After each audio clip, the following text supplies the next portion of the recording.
Hey Rock Hill, this is Pastor Kyle, and this is Henry, Paul's new dog, and we're going to do the little sermon recap this morning. So yesterday we looked at Mark chapter 2, verse 23 to 3, chapter 6, where Jesus gets into a confrontation with the religious leaders about the Sabbath. It's the fourth and the fifth stories in a row of Jesus experiencing conflict with the religious leaders of his day. And it has to do with how do I honor the Sabbath and keep it holy to the Lord. It begins with Jesus walking through a field with his disciples, and they pick some heads of grain, and the religious leaders of his day saying, "Gotcha, you can't do that. It's the Sabbath. There's no reaping on the Sabbath," which was one of the 39 laws or 39 things that were forbidden to do on the Sabbath because it constituted work. And then Jesus walks into the synagogue, and there's a man there with a withered hand that's been planted kind of in this really sick, twisted game of gotcha, because it wasn't a life-threatening illness, and to heal someone on the Sabbath was a violation of the Sabbath. But Jesus says, you guys have completely misunderstood the Sabbath.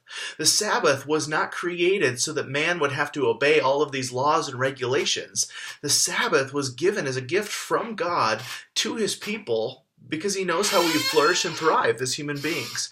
And so he says, the Sabbath was not made from man was not created for the Sabbath, but the Sabbath was created for man, and I am Lord of the Sabbath.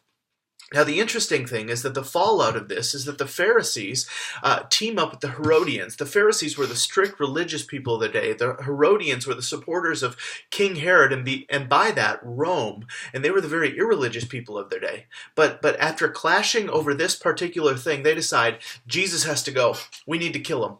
And so, ironically, to justify their jacked up interpretation of the fourth commandment, they now become willing to break the sixth commandment, not to murder, and the ninth commandment, not to lie or to bear false testimony, which is how they end up murdering Jesus. And so a couple things here. The gospel is different than both religion and irreligion. It kind of cuts a line in between the two, that it's neither of those things. That the religious people found that they really struggled with Jesus. In the same front, the non-religious people were provoked and struggled with Jesus as well. And so when it comes to the Sabbath, there's the overly religious person who's looking to kind of play gotcha and lives in this legalistic bondage.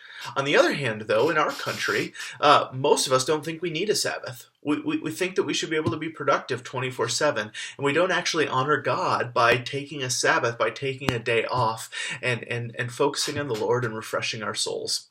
And so my big takeaway is that as the people of God, we should balance work and rest by taking a Sabbath.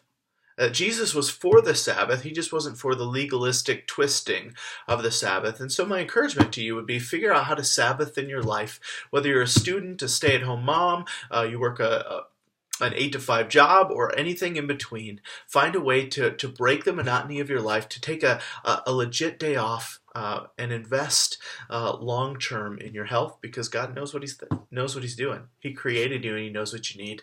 You're not God, and the Sabbath reminds you of that. Bye, Henry.